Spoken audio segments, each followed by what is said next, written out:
The Hudson's Bay Company claimed a territory of 7.7 million square kilometers without negotiating with a single people who lived on it. To put that in perspective, that territory was larger than the entire continent of Australia, and it belonged, on paper signed by King Charles II in London, to a private company, a company founded by two adventurers whom the French government had imprisoned for smuggling, a company whose first office sat on the other side of the Atlantic, 6 weeks of travel from the territory it claimed to own, a company that for 250 years built an entire empire on the knowledge, the labor, and the bodies of peoples who never signed a contract. And when that empire finally collapsed, the Hudson's Bay Company did not go bankrupt. It sold the territory to the Canadian government for $1.5 million. And it kept on existing. If this kind of story interests you, subscribe to the channel and hit the bell. And tell me in the comments, did you already know that Canada was, literally, purchased from a company? To understand how any of this was possible, we need to go back to the beginning. Not the beginning of the Hudson's Bay Company, but the beginning of the problem it solved. In 16th century Europe, the beaver had disappeared. Centuries of intensive hunting had wiped out the animal's populations across nearly the entire continent. And the beaver was, at that moment, one of the most valuable resources in the world. Not for its meat, not for its fat. For its fur. The beaver's underfur has a unique property. Its microscopic fibers interlock when pressed, creating a dense, waterproof, and durable felt. That felt was the material of European hats. Not just any hat, the hat that defined class, status, and power. A fine beaver hat could cost the equivalent of weeks of wages, and all of Europe wanted one. When European explorers reached North America and found entire rivers teeming with beavers, the reaction was not one of naturalistic wonder. It was one of commercial calculation. The First Nations had been hunting beavers for millennia, for clothing, for food, within systems of use carefully balanced with the environment. The Europeans saw something else, an infinite supply of raw material for a hungry market. The first fur trading post in North America was established in Quebec in 1608.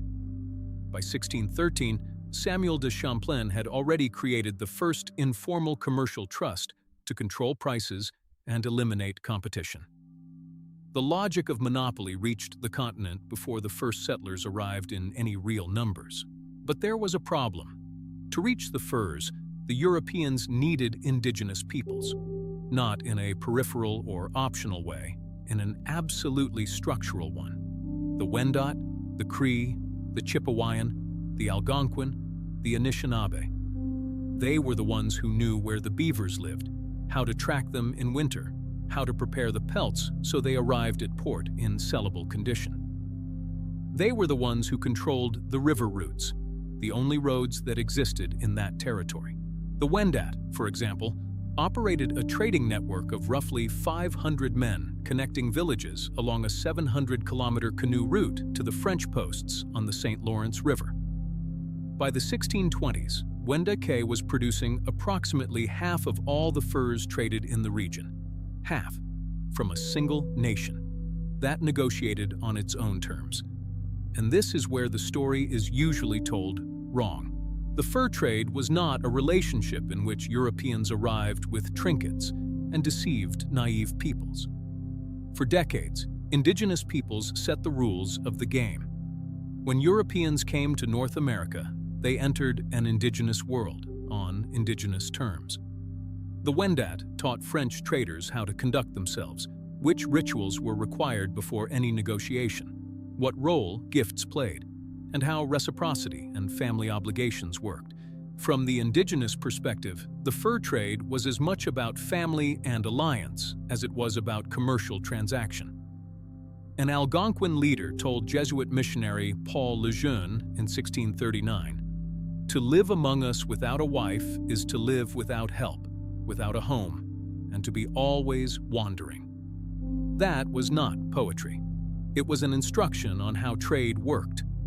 Intercultural marriages were not incidental to the fur trade. They were the mechanism that sustained it. A European trader who married the daughter of a Wendat, or Cree leader, secured that community's return year after year with new loads of pelts. From the indigenous perspective, those marriages guaranteed privileged access to metal tools, weapons, and textiles. Trade was a kinship network as much as an economic one, and indigenous women were at the center of that network, not as decorative figures, as skilled workers without whom the entire system would have collapsed. Hudson's Bay Company explorer Samuel Hearne recorded in his 1771 journal an observation made by his Chipewyan guide, Matanabe. A woman can carry or haul as much as two men. But the work of indigenous women went far beyond physical strength. They were the ones who made the snowshoes, the moccasins, the tents, and the mittens, without which European traders would not survive a boreal winter. They preserved meats, prepared pemmican, that mixture of dried bison meat, fat, and berries that fed canoe brigades for months, and processed the very furs that were the foundation of the entire enterprise. The fur trade was built, literally, by indigenous women's labor. But when the history was written, those women were cast as background figures. While this complex web of alliances and labor sustained the trade, two companies were fighting to control everything. The Hudson's Bay Company was born from a fraud. The two adventurers who proposed the idea, Médard Chouard de Groseilliers and Pierre Esprit Radisson, were smugglers whom the French government had imprisoned for trading furs without a license. Turned away by the French and by the Americans, they went to England, where they found willing ears at King Charles II's court. On May 2, 1670, the charter was signed. The Hudson's Bay Company was born with powers no company had ever received in English history. The charter granted the company the absolute monopoly on trade in all lands whose waters drained into Hudson Bay. This included territories in what are now Manitoba, Saskatchewan, Alberta, parts of Ontario and Quebec, and even areas of present-day Minnesota and North Dakota. 7.7 million square kilometers, named after the company's first governor, Prince Rupert, Rupert's Land. The company also received near-governmental powers. It could administer justice, create laws, and enter into treaties. There was one detail the charter did not mention. Those lands already had inhabitants, dozens of nations with their own languages, territories, legal systems, and economies. The London Charter simply ignored that fact. For over a century, the Hudson's Bay Company operated from the shores of Hudson Bay, waiting for indigenous peoples to bring furs to its posts. That model worked because the Cree, the Assiniboine, and other peoples of the region controlled access to the interior. The company had no choice but to deal on their terms. But in 1779, a group of Montreal-based traders created the Northwest Company, and the balance began to shift. The Northwest Company chose a different strategy: go to the furs rather than wait for them. Its voyageurs, and later primarily the Métis, paddled thousands of kilometers into the interior, establishing posts in territories the Hudson's Bay Company had never reached. By around 1795, the Northwest Company controlled approximately 80% of the northern fur trade. The Métis were the operational heart of that system. Descended from Cree, Ojibwe, and other indigenous women and French-Canadian traders, the Métis had developed their own culture, their own language called Michif, and a unique competency. They could navigate both the indigenous world and the European one. They were the paddlers, the guides, the pemmican suppliers, the interpreters, the independent trappers. Without the Métis, neither company would have survived a winter in the continental interior. And it was precisely that dependence that made what happened next one of the coldest betrayals in Canadian corporate history. The competition between the two companies had driven up fur prices and created a rare window of power for indigenous peoples and the Métis. They could sell to the highest bidder. But that competition was also accelerating environmental destruction at an unprecedented pace. The companies, rather than concerning themselves with sustainability, sometimes deliberately created beaver deserts, exhausting an area completely to prevent rival trappers from benefiting from it. Corporate logic was overriding the ecological logic that First Nations had maintained for millennia. The tension between the two companies reached a breaking point on June 19, 1816, when a group of Métis under the command of Cuthbert Grant confronted settlers and Hudson's Bay Company employees near the Red River.